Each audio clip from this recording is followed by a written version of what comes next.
Donald Trump just got confronted to his face for his history of racist comments at an event for the National Association of Black Journalists, and it may be the funniest thing I have seen all day. I have no clue what Donald Trump was thinking walking into a building full of seasoned black journalists who absolutely hate him and thinking that he could just say stuff like this. Watch this clip. I want to start by addressing the elephant in the room, sir. A lot of people did not think it was appropriate for you to be here today.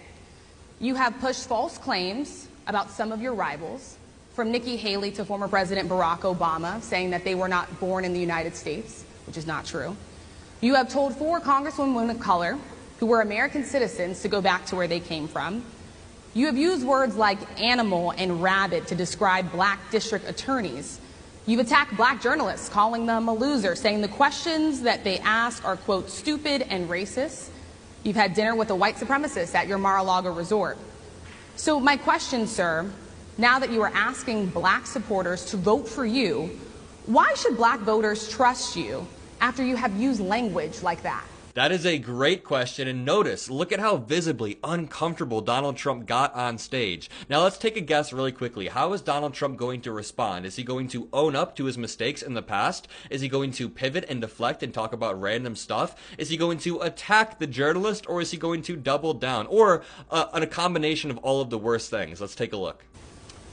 Well, first of all, I don't think I've ever been asked a question in such a horrible manner. First question. You don't even say, hello, how are you? Are you with ABC? Because I think they're a fake news network, a terrible network. And I think it's disgraceful that I came here in good spirit. I love the black population of this country. I've done so much for the black population of this country. Donald Trump immediately turns nasty and begins attacking the journalist on stage. If the journalist really wanted to dig into Donald Trump's full racist history, I mean everything he said, they would be there all night, but Donald Trump can't own up to what he said. Donald Trump immediately has to deflect and attack and say, why can't you just be nice when Donald Trump is the one who has a history of being incredibly racist? He wanted to come there and just pander and try to win over a few African American voters, and when he couldn't do that, when he was actually confronted on his racist history, he throws a tantrum. Trump then talks about Kamala Harris not being actually black. I mean, this one is just wild to me. Take a look and make sure you leave a like on this video as well. Then we'll move on to other questions here. Some of your own supporters, including Republicans on Capitol Hill, have labeled Vice President Kamala Harris, who is the first black and Asian American woman to serve as vice president and be on a major party ticket, as a DEI hire. Is that acceptable language to you? And will you tell those Republicans and those supporters to stop it? How do you define DEI? Go ahead. How do you define diversity, equity, inclusion? Okay, yeah, go ahead. Is that what your definition? That is give me a literally definition the words then. Would you give me a definition DEI. of that? Give me a definition. Sir, I'm asking you a question. Is he trying to act tough and play games, or does Donald Trump actually not know the definition? I think he actually is so dumb, he doesn't know the definition. He doesn't know how to respond, so he's acting like it's some sort of game. You have to define it.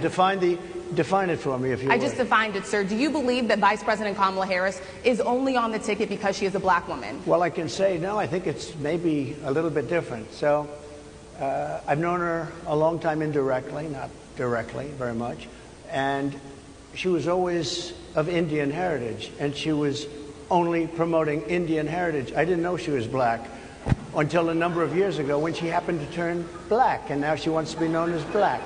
So I don't know, is she Indian or is she black? She has always identified as a black woman. Donald Trump is so dumb. I'm sorry to keep pausing it, but this man is so dumb that he can't hold 2 ideas in his head at once. VP Harris has always been partially black and always been partially Indian. These 2 things can both be true at the same time, but Donald Trump is sitting there on stage in front of an American flag doing his accordion hands, just being so divisive and racist in a country that is built on inclusion, in a country that is built on freedom of religion, freedom of speech, a melting pot of different cultures. Here's Donald Trump trying to not only just take away the vote of the American people, disenfranchise black voters, but then go on stage and gaslight black voters. It's just so frustrating, but let's continue. I respect either one, but she obviously doesn't, because she was Indian all the way, and then all of a sudden she made a turn and she went she became a black person. Just to be clear, sir, do you believe that she is... I think somebody should look into that, too, when you ask continue in a very hostile, nasty tone. It's a direct question, sir. Do you believe that Vice President Kamala Harris is a DEI hire, as some Republicans have said? I really don't know. I really don't know. Could be. Breaking news, Donald Trump cannot answer direct questions, even though he's 80 years old, almost. Also, this is just disgusting. On screen, they're making Donald Trump look like the Birch Gold Group. Meanwhile, he's on stage, doubling down on his racism. Notice how he didn't answer the question about DEI. He gave no solid answer to the question. He couldn't even disavow it. Just like he couldn't disavow the Proud Boys on stage, he couldn't disavow DEI. In fact, he doubled down on saying that VP Harris was never black until recently, which again, I want to reiterate, that is not true. Donald Trump repeatedly doubts people's race, doubts people's nationalities. It is so disgusting. Let's continue with this next clip. Prosecute him. I won the case, and it got very little publicity. I didn't notice ABC doing any publicity on it, George. We cover you extensively, sir. I'd love to move over onto different topics. I didn't notice you do any publicity on it at all. I won the case, the biggest case. This is an attack on a political opponent. I have another one where sir, I have a hostile judge. We have you for a limited time, sir. I'd love to move on to different topics. Excuse you, you're the one that held me up for 35 minutes, just so you understand.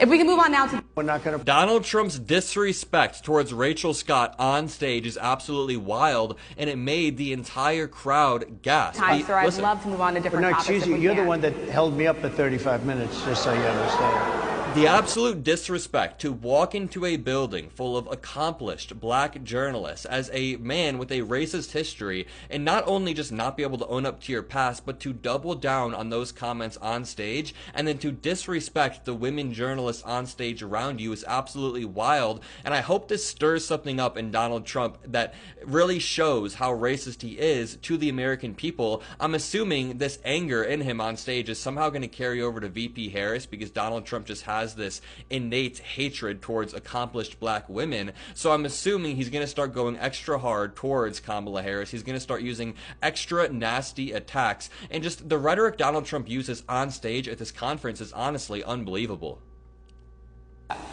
So let's talk about J.D. Vance for a little bit. He's had some stumbles out of the gate. I don't know if you're hearing what we hear as reporters, but it's been a tough couple of weeks for him. Why did you choose J.D. Vance? Why did you choose him? And I'm having a hard time hearing, too. I know everybody out there can, but it's hard to hear. I'll tell you why. I chose him because he's a very strong believer in work and the working man and woman, and especially the working man and woman who have been treated very unfairly, because you have many of them in this room. But you have many of those people, they were treated very unfairly. They worked very hard and they were treated unfairly. He wrote... J.D. Vance is in favor of the working men and women, except if you're a man or a woman who doesn't have a child, is not able to have one for some sort of medical reason, or is just single for some reason.